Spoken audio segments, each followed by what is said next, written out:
sorry for messing up with your time a bit, but we're here. We managed to get it figured out, so let's start.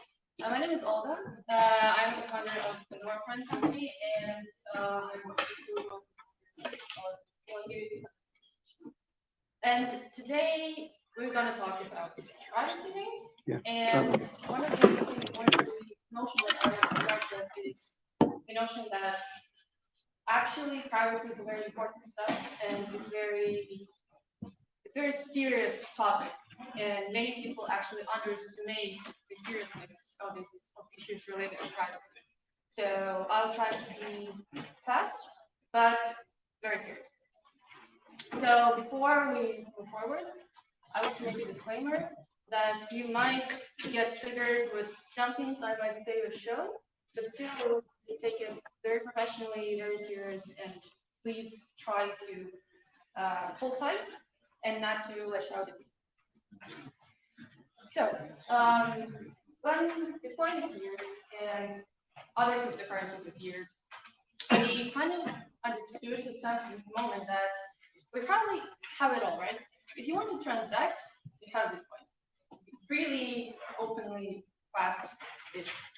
If you want to become somehow private, you can use Merk. If you want to become somehow stable, you have Tether. So we have it all, right? What is their human interaction and economical relations? Is it all that we actually need? My answer is not, because we actually, human society interacts and needs not only money to work with other organizations and with each other. So we actually need a DeFi. What is DeFi? Is I would call it a decentralized finance. It's definitely a finance, but I would call it, as Maxime also pointed out before, democratized finance. What do I mean by finance overall? Because many people know what money is, but not everyone is familiar with what finance is. When I say finance, I mean things like trading, lending, NFTs, collectibles, DAOs. So for trading, people always trade. People need to issue bonds, people need to issue assets, people need to issue corporate shares, etc. People need liquidity, thus they need lending.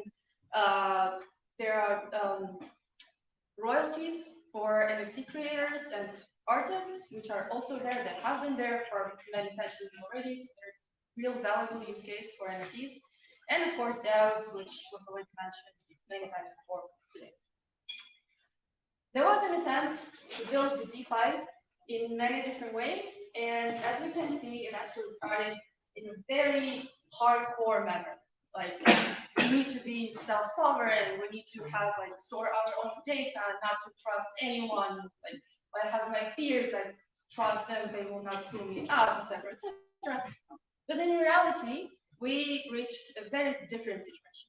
We reached the situation where governments dictate how to build financial products, when chain analysis breaks all business flows of most of companies that even try to build any financial product. And of course, my personal invention, the word correct, which means hacked and wrecked, and this is the situation in which probably every single person present here at least once found himself. So, is there a solution? Should there be a solution?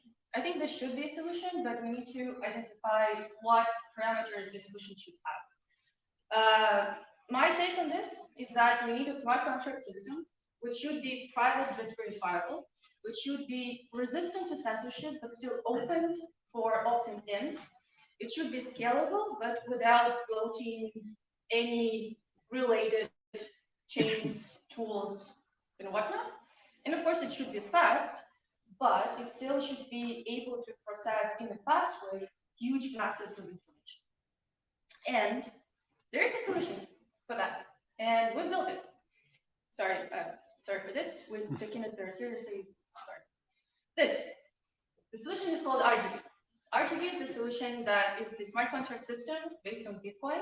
It's actually blockchain agnostic, but it's based on Bitcoin, and it brings scalability and privacy to Bitcoin, and you can smart contract system which you can use for various different use cases, which I will talk about more in a bit. So RGB has started in 2016, and as you can see here, we're coming a long way. And this year we launched beta, and there are already quite a few businesses that are basically building on RGB, and someone is issuing NFTs, someone is issuing stablecoins, someone is issuing DAOs, etc. So we've come quite a long way. So once again, and to go into more details what RGB is, more technicalities, RGB is a smart contract system.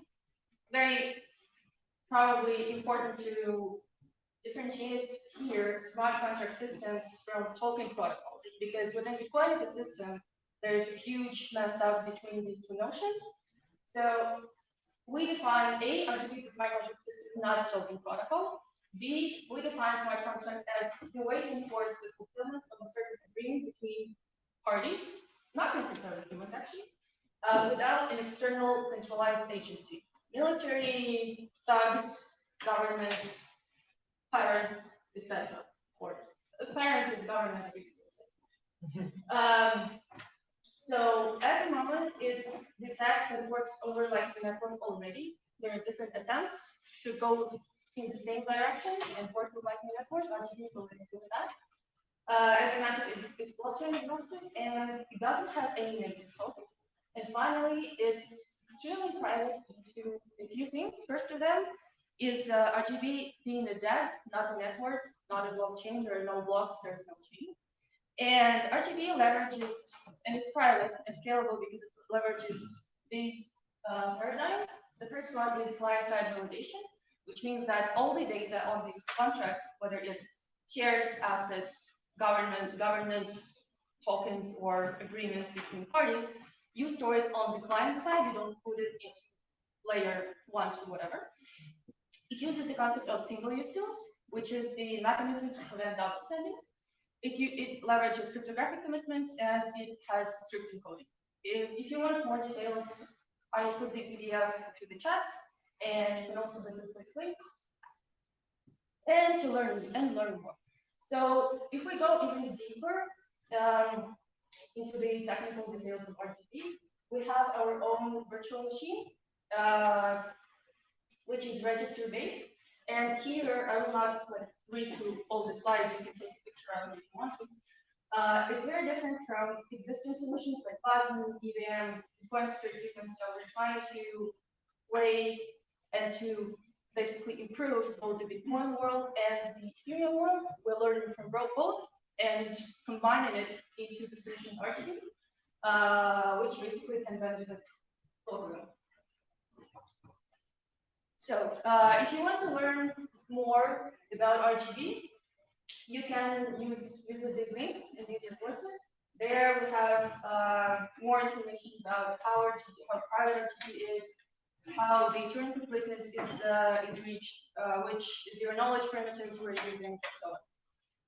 So making a step further, let's imagine that we have RGB. And let's imagine that we tokenize the Orlandos, we Vericatas, we still have Bitcoin. We don't have this. Let's imagine we don't have this. NFTs, etc. We issue this on very private technology like RGB. What do you do next? You need to somehow manage it. And the best way, as we all know, is to be sovereign in this, to use sovereign techniques, to use sovereign tools to manage all your assets and your wealth. But self-sovereignty is very hard. And there are usually a lot of trade-offs to that. If you don't want to give up your privacy, if you don't want to trust any third party to manage your assets, you need to constantly be aware of what's happening with your assets. You need to constantly manage them, how you spend them. You need to think through, if you think about it, very weird scenarios, like, for example, inheritance scenarios, or if you work in a company and there's crypto or digital assets on the balance sheet. You need to somehow think through and have proper setups for all of those issues as well. So it's it's not easy. This is where MyCitadel comes into play, and it makes it actually reachable and quite easy. So MyCitadel is a wallet that my company did, and yeah, and basically it allows you to set up a lot of complex, to cover a lot of complex situations, even if they might or might not happen in the future.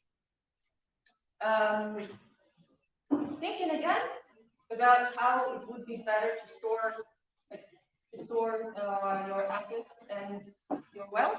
The first thing that comes to mind is, yes, you have a software wallet, but you also need a hardware wallet. Or if you have a cold storage, people think about cold storage, like immediately they go in their minds, they go to the hardware wallet. But this is basically the usual setup that any person has. There's a person, there's a hardware wallet, there's a key, there's stash. And these are the bugs and the problems that every person with this setup usually faces. Seed leaks, not if you try to work with the family, within the family, which is also a type of organization, you cannot do it with a single key. You cannot have a shared account, and if you die, your wealth goes with you. You cannot pass it to anyone. Another solution. You have one person, you have multiple devices. You have one stash.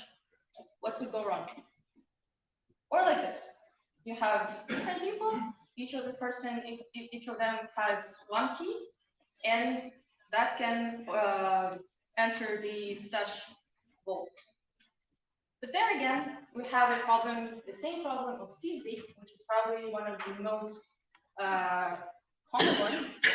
Again, it's not applicable to organization. For example, if you have yourself as a founder, if you have an accountant and your business partner, if you fire an accountant, then you don't have access to your company's money anymore, which is not the perfect situation.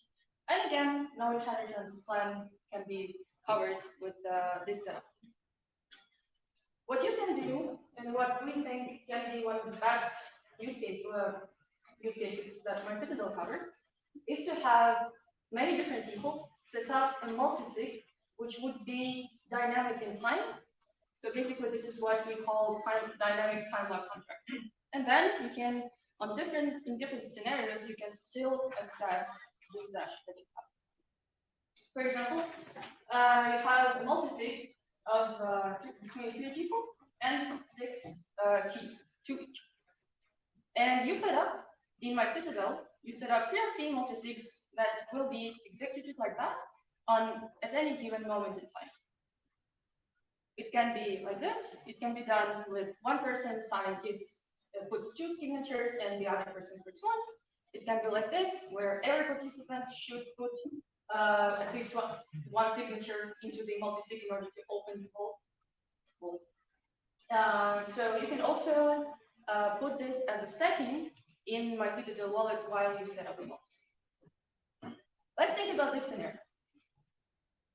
For example, one of the people dies, so you lose 2 keys already, and one of the people loses one of the keys in the voting accident. What do you do?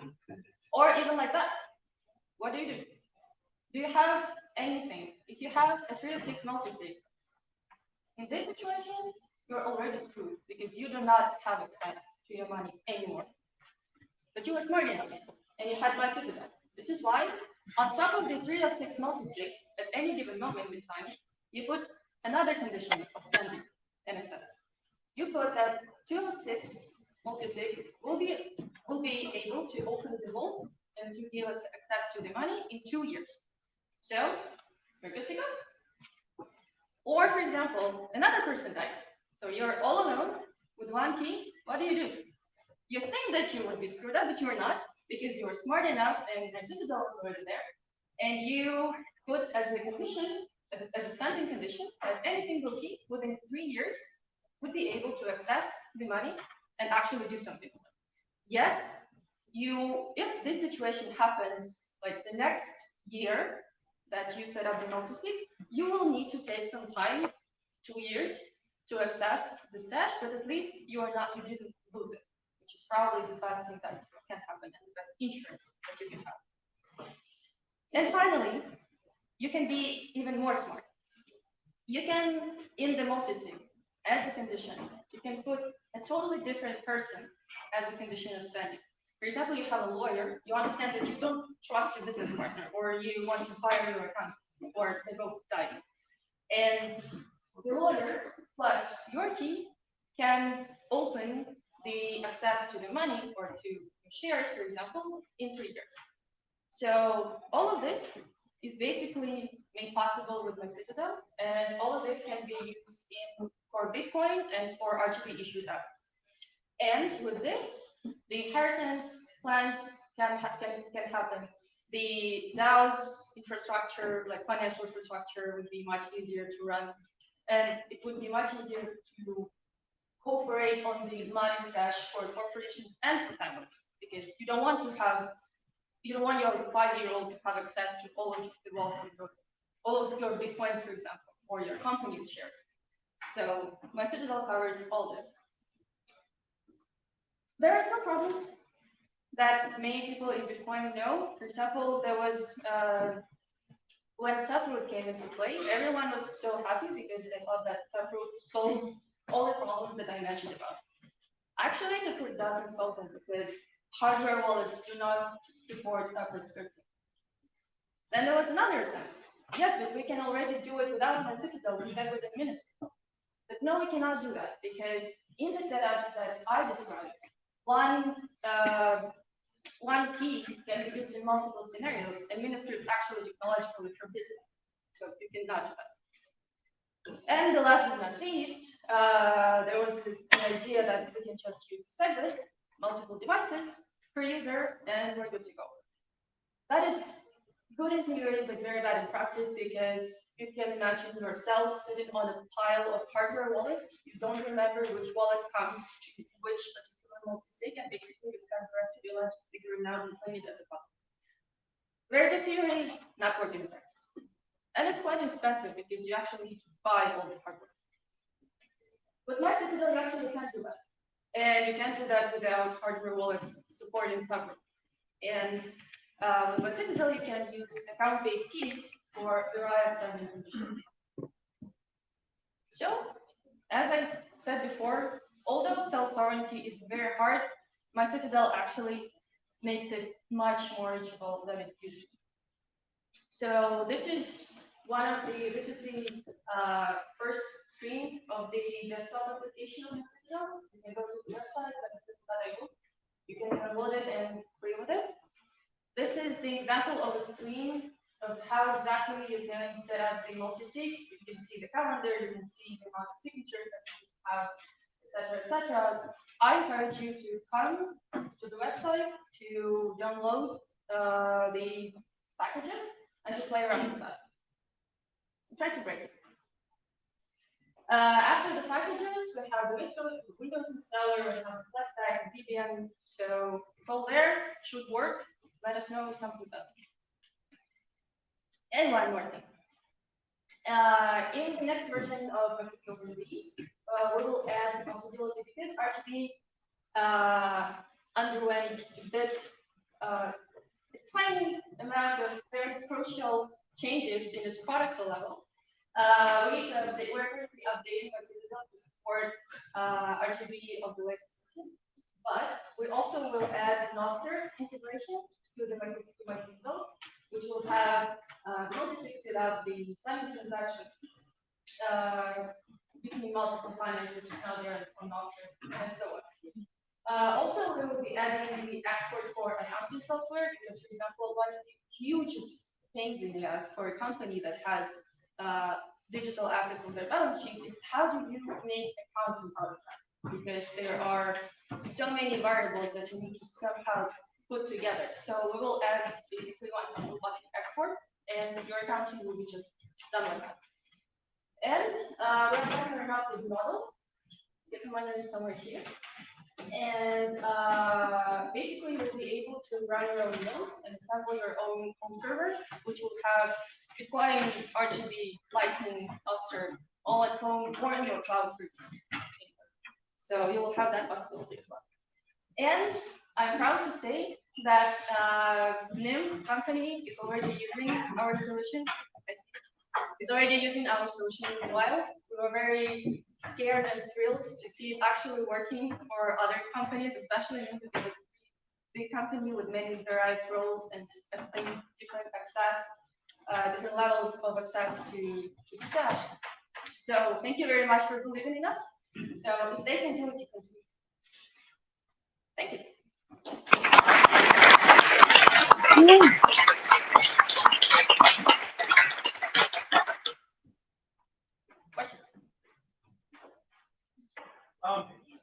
So if this is added functionality funded, how does that work? What do you mean how Bitcoin itself is funded? Like you can control the spending paths of Bitcoin despite having features not present in Bitcoin script, not present in miniscript, which is the wrapper around that, but not present in Capture. So how are you achieving further control of the Bitcoin protocol than the Bitcoin protocol inherently allows? Yeah. It's hardware wallets not supporting all the things. So the miniscript is not part of the protocol. But isn't miniscript a wrapper? So no. Miniscript is the standard way how you can structure the wallet to be able to use it with other wallets. But it's not on the consensus level. So consensus level allows this, but end user experience doesn't. So we solve the problem of end user experience. Yeah, so basically Bitcoin has the ability to do it, but because of the hardware wallets being not capable of supporting the functionality, we needed to find a way around that because Taproot brought a lot of huge breakthroughs to the user experience. But if you're using it with hardware, you need to use it, right? But so we made it usable basically. Even like working around the hardware wallet is not supported. Yeah, I played a little with MyCitadel already and with this time condition. But say in your example, you say in 2 years you need like 2 keys instead of 3. But if you still nobody dies, nobody lost a key, nobody is fired, what should you do in 2 years? You should reset up a new wallet and transfer the fund, or? It's up to you. I mean, the first condition still works. 3 of 6. And if you set up, if you need to set it up. You can make it like 2 of 6 for in 2 years. But the first condition will still apply. So if you want to make it more complex, you can use 3 of 6. If you want to make it more accessible, you can use 2 of 6 for it. And what's can be relative. So once you do the spending, the time walk again you have 2 years. Every time you yeah.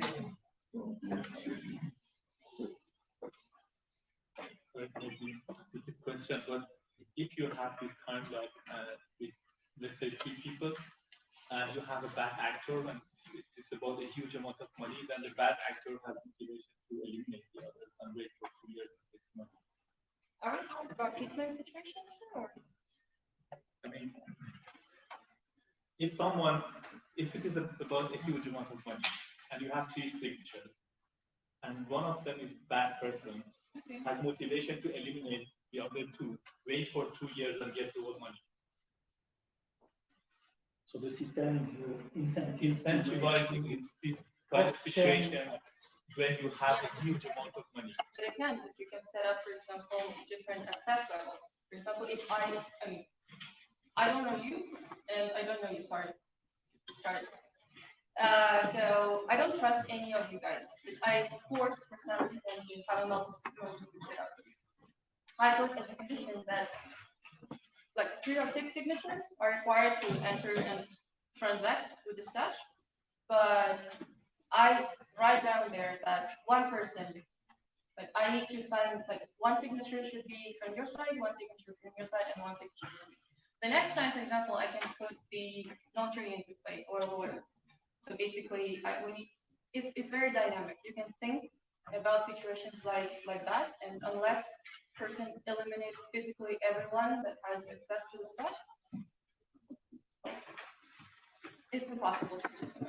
And also, if you eliminate the person, you still need to have access to the backups. You still need to have the access to the key. So there are different scenarios, which basically, if you eliminate the person himself, you still don't have the access to the money. By eliminating the person, you eliminate two keys. And you don't get anything. You cannot sign the transaction yourself.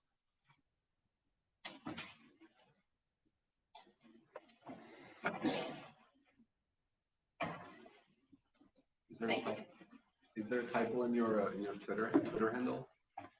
Yeah, we can't find it. It's encrypted. Not zero.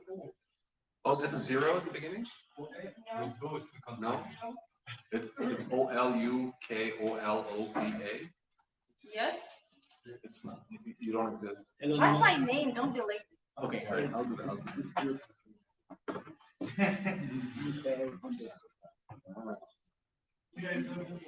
No, your handle is DR underscore. Oh, I changed it, I didn't change the slide.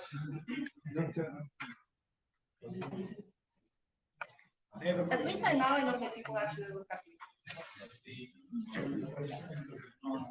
Your presentation on the list of all the important aspect that was DEX and NFT.